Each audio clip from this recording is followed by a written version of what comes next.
Hi everyone, I hope you all are doing great. So now we move on to the section B questions of limiting factor analysis.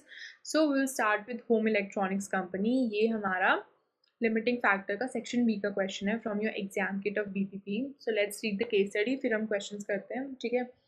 Usually exam में हमारे पास क्या given होता है, एक side पे case study होती है, एक साइड पे क्वेश्चंस होता है, राइट. तो आई वुड ऑलवेज सजेस्ट कि हम सेक्शन बी करने से पहले एक बार क्वेश्चंस पे ध्यान दें, ठीक है. साथ के साथ जो आपका साथ में क्वेश्चन गिवन है उस पर क्वेश्चन पे ध्यान दो, क्योंकि क्वेश्चन अगर आपको रिक्वायरमेंट पता है तो you will be able to understand कि आपको केस स्टडी से क्या पता करना है, ठीक है.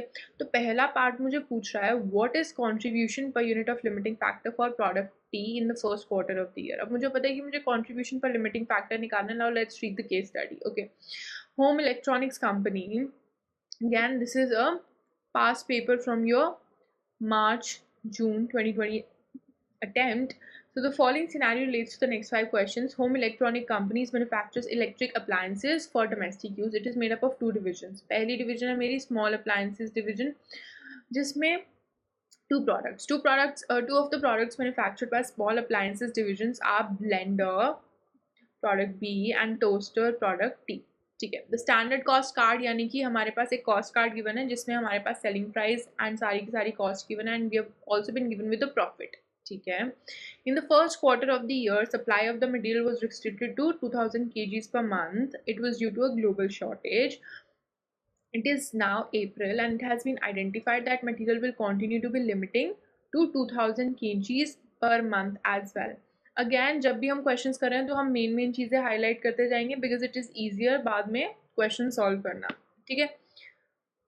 But also our labour hours will be restricted to 3200 per month. तो for the month of April 2000 हमारी 2000 kgs is for your material and 3200 is limit for your labor hours. The management accountant has supplied the formulas for the production constraints. तो ये उन्होंने हमारे production constraints बना दिए यहाँ पे कि we take 2 kg material for B and 3 kg material for T and the maximum that we can use is 2000. On the other hand, हम लेबर के लिए 3 आवर्स यूज करते हैं for B and 5 hours for T and the maximum labour hours हमारे पास है 3200, ठीक है. दिस इज फॉर अभी स्मॉल अप्लायंसेस डिवीजन. अब हमारे पास पहले क्वेश्चन में स्मॉल अप्लायंसेस का एक क्वेश्चन है, what is the contribution per unit of limiting factor for product T in the first quarter of the year. Limiting factor में पहली चीज़ तो हम पढ़ते क्या है, लिमिटिंग फैक्टर में वी लर्न अबाउट कि हम अपना ऑप्टिमम प्रोडक्शन पॉइंट कैसे निकालते हैं अगर हमारे पास लिमिटेड फैक्टर्स हों. उसके लिए we use to follow step by step approach, right, जिसमें हम सबसे पहले देखते थे कि हमारा लिमिटिंग फैक्टर क्या है. वो हमें यहाँ पे 2 फैक्टर्स लिमिटिंग गिवन है. अब हमें उनमें से देखना है कि हमारा लिमिटिंग फैक्टर क्या है, बट हमसे वो नहीं पूछा है. यहाँ पे हमसे पूछा है हमारा जो नेक्स्ट स्टेप होता है कॉन्ट्रीब्यूशन पर यूनिट निकालना एंड उसके बाद कॉन्ट्रीब्यूशन पर लिमिटिंग फैक्टर निकालना फॉर प्रोडक्ट टी. पहले हम कॉन्ट्रीब्यूशन पर यूनिट निकालते हैं, ठीक है. Contribution per unit, okay. Contribution per unit T के लिए कैसे निकालेंगे हम. सबसे पहले आप लोगे अपना selling price.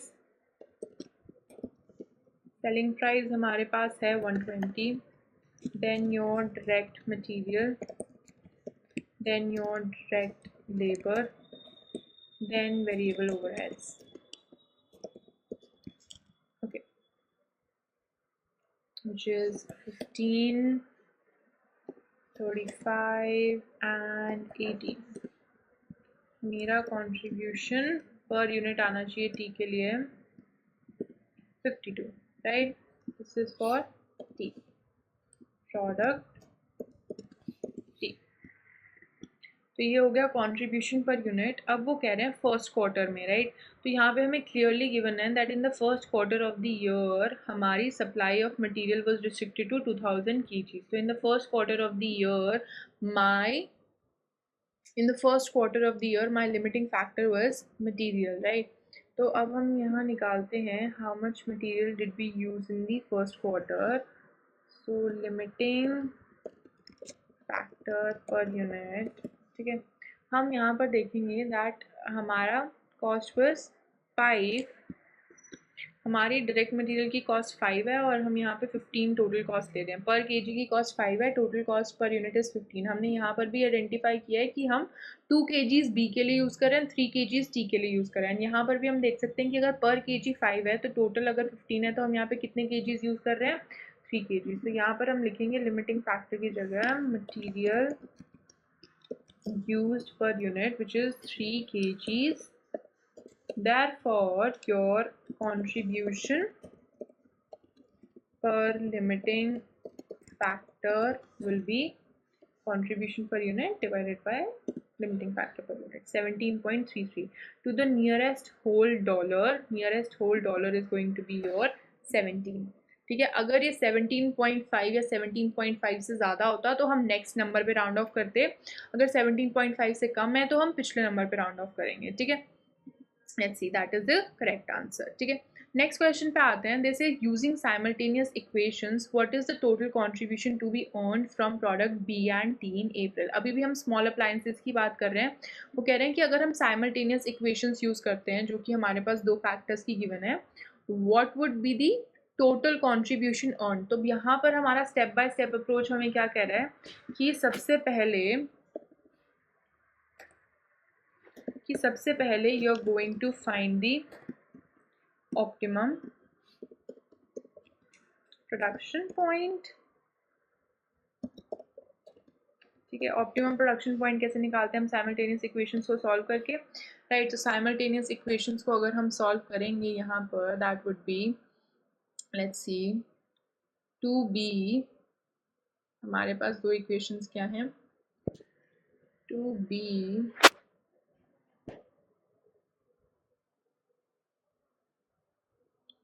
Plus 3t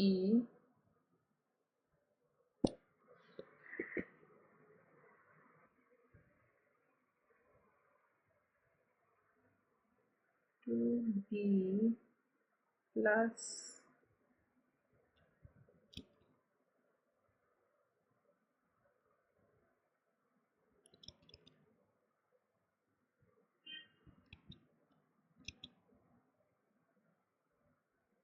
2b plus 3t equals to 2000 and 3b plus 5t equals to 3200. Now if we solve it using simultaneous equations, इसको 3 से मल्टीप्लाई करेंगे, इसको 2 से मल्टीप्लाई करेंगे, राइट। इक्वेशंस क्या आएंगी हमारे पास, it would be 6b plus 9t equals to 6000 and second equation is going to be 6b again plus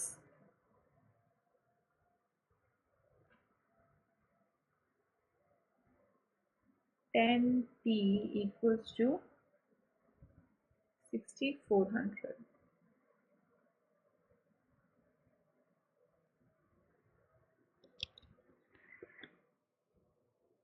हमारे पास नेगेटिव आ जाएगा स्टार्टिंग में।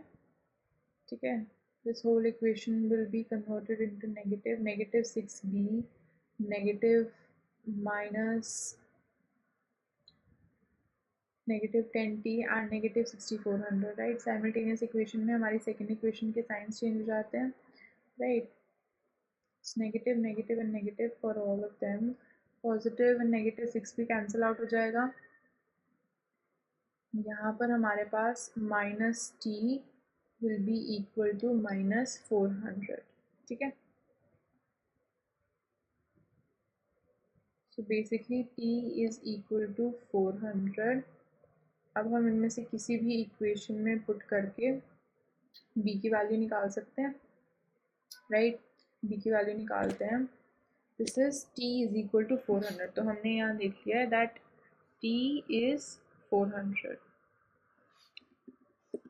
बी की वैल्यू निकालते हैं, B would be, let's C,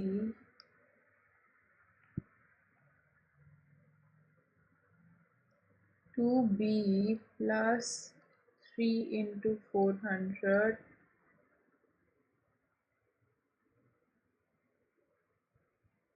equals to 2000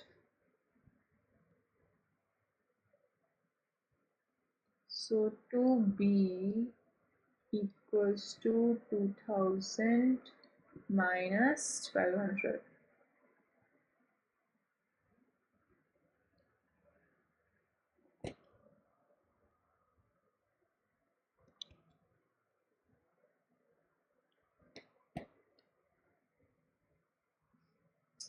Then it will be 2b is equal to 800, b will also be 400. Okay.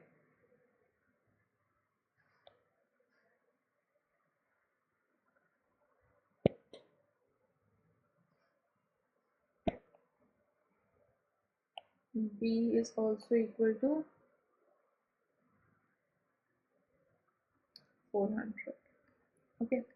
तो t and b both हमारे कितने हैं? 400 हैं. Therefore b is also equal to 400. ठीक है, ये कैलकुलेशन हो गई, हमने साइमल्टेनियस इक्वेशन से सॉल्व कर लिया. अब t and b की वैल्यू आ गई. This is step 1. Okay, this is step 1. हमने क्या पढ़ा था? Step 1 is to find the optimum production point. Optimum production point निकाल दिया हमने. ठीक है,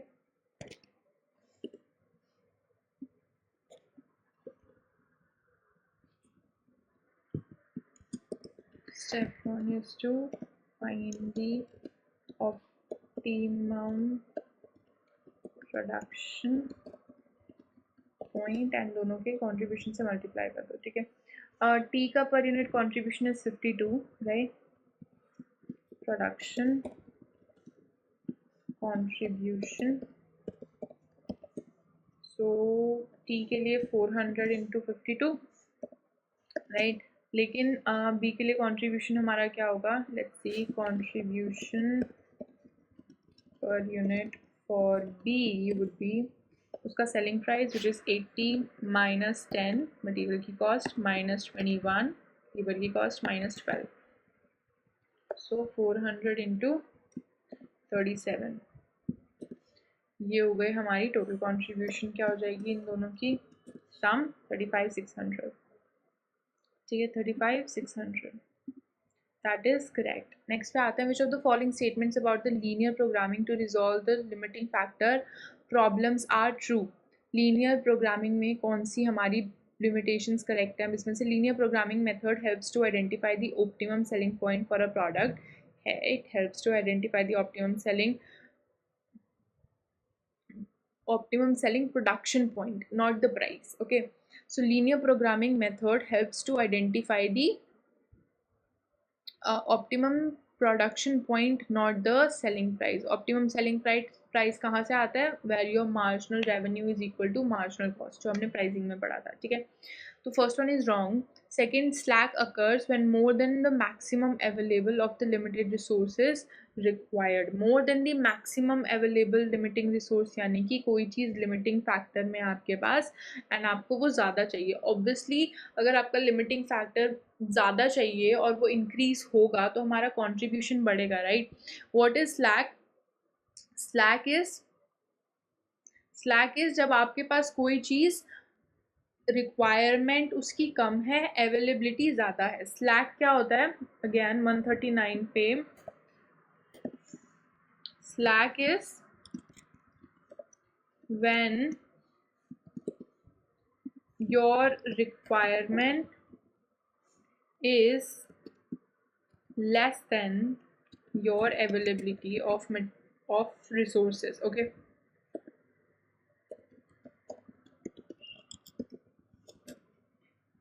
and जो यहाँ पर गिवन है उसको हम कहते हैं shadow price. Shadow price is when your requirement is greater than availability of resources. ठीक है, यहाँ पर ये लोग बोल रहे हैं हमें कि अगर आपको more than the maximum available limiting factor की रिक्वायरमेंट है तो that will result to shadow price. Shadow price is increase in contribution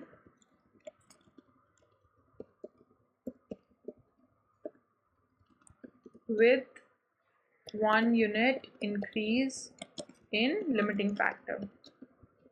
यहाँ पर जो डेफिनेशन गिवन है हमें वो शैडो प्राइस की है, स्लैक की नहीं है. सो नीदर 1 नॉर 2. ओके, नेक्स्ट पे चलते हैं. अब आते हैं लार्ज अप्लायंसेस का क्वेश्चन है, what would be the shadow price of material in large appliances. Large appliances की केस स्टडी पढ़ते हैं पहले, but on the other hand अभी हमने पढ़ा कि शैडो प्राइस क्या होता है। शैडो प्राइस इज कि अगर आपका एक लिमिटिंग फैक्टर बढ़ जाए तो उससे हमारा कॉन्ट्रीब्यूशन कितना इंक्रीज होगा ना। The division large appliances division में हम क्या कर रहे हैं, 2 प्रोडक्ट्स बना रहे हैं, a freezer product F which earns a contribution of 150 per unit, and a dishwasher product D which earns a contribution of 200 per unit. Both products uses the same resources, several of which are in short supply. ठीक है. In April, only 4,000 labor hours and 2,500 kgs of material and 3,200 machine hours will be available. The management accountant has applied the linear programming and उसने हमारे पास ये equations दे दी. ठीक है. Demand for D is 250, maximum demand for D हमारी कितनी होगी, 250 होगी। ठीक है, अब यहाँ पे पहली चीज़ तो हमें ये देखनी है कि हमारा लिमिटिंग फैक्टर क्या है तीनों में से। ठीक है, और ये देखना है कि अगर लिमिटिंग फैक्टर बढ़ेगा तो हमारा कॉन्ट्रीब्यूशन, टोटल कॉन्ट्रीब्यूशन उससे कितना इंक्रीज होगा। Okay, so let's see. Alright, but यहाँ पे क्वेश्चन में हमें ये भी गिवन है that labour and machine time have been identified as binding constant. तो बाइंडिंग कॉन्स्टेंट हमें निकाल के ऑलरेडी गिवन है। And optimum production plan is of 240 units of F and 200 units of D. दोबारा से आते हैं क्वेश्चन पे। क्वेश्चन से shadow price of material. Shadow price सिर्फ आपका लिमिटिंग फैक्टर्स का होता है, और मेरे लिमिटिंग फैक्टर्स क्या हैं, labour and machine time. If your material is not a limiting factor itself, तो उसका कोई शैडो प्राइस भी नहीं होगा। एक चीज़ हमें याद रखनी है कि shadow prices increase in contribution with 1 unit increase in limiting factor. मेरे लिमिटिंग फैक्टर क्या है, machine hours and labour hours. Material is not a limiting factor, तो मटेरियल में हमारा शैडो प्राइस हो ही नहीं सकता। Okay, then we move on to last part of the question, which says which of the following statements about linear programming method in large appliances division are true. Product D has a slack value. Okay, product D has a slack value, मतलब product D की requirement हमें 250 है। To slack value for your resources. ठीक है, यहाँ पे लिख लेते हैं हम लोग, slack value for resources is जब हमारी requirement of resources is less than availability, कि हमारे पास अवेलेबल ज़्यादा है और हमारी रिक्वायरमेंट कम है। ठीक है, but on the other hand slack value for products, यहाँ पे प्रोडक्ट के ही पूछा है हमें, राइट। प्रोडक्ट की स्लैक वैल्यू कैसे निकालते हैं हम, प्रोडक्ट की slack value will be on the basis of कि हम प्रोडक्शन उसकी कम कर रहे हैं लेकिन मेरी डिमांड ज़्यादा है, कि हम 250 की पूरी क्वांटिटी बेच सकते हैं लेकिन हम 250 बना ही नहीं रहे हैं। तो slack value of a product is when production is less than demand. So yes, product D has a slack value here. फिर वो बोल रहे हैं नेक्स्ट पार्ट में that the contribution of 76,000 will be earned from the optimum production plan.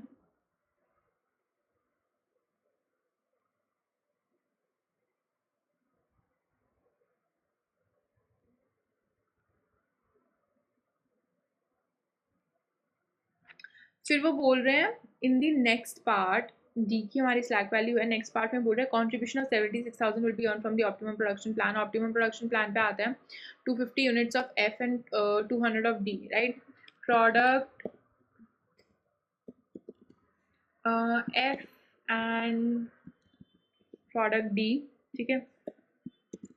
F की बना रहे हैं हम 240 यूनिट्स और contribution per unit for F is 150, okay. Whereas 200 बना रहे हैं हम डी की और कॉन्ट्रीब्यूशन इज 200 पर यूनिट, तो टोटल कॉन्ट्रीब्यूशन आ गया मेरा 76,000, तो ये भी ठीक है। Next part is labour and machine time intersect at the optimum point if shown on graph. Yes, जब हम ग्राफिकल रिप्रेजेंटेशन करते हैं हमारी लीनियर प्रोग्रामिंग में, तो हमारी जो ऑप्टिमम प्रोडक्शन पॉइंट होती है that is at a point जहाँ पर हमारे दोनों लिमिटिंग फैक्टर एक दूसरे के साथ इंटरसेक्ट करते हैं, right. So again machine time and labour time is your limiting factor, तो जहाँ पर ग्राफ पे वो दोनों इंटरसेक्ट करेंगे that will be your optimum production point. So all three of them are correct. Alright, so that is it. This is the only question that we have for section B in our exam kit relating to limiting factor analysis. So I will see you in the next lecture. Till then, bye bye.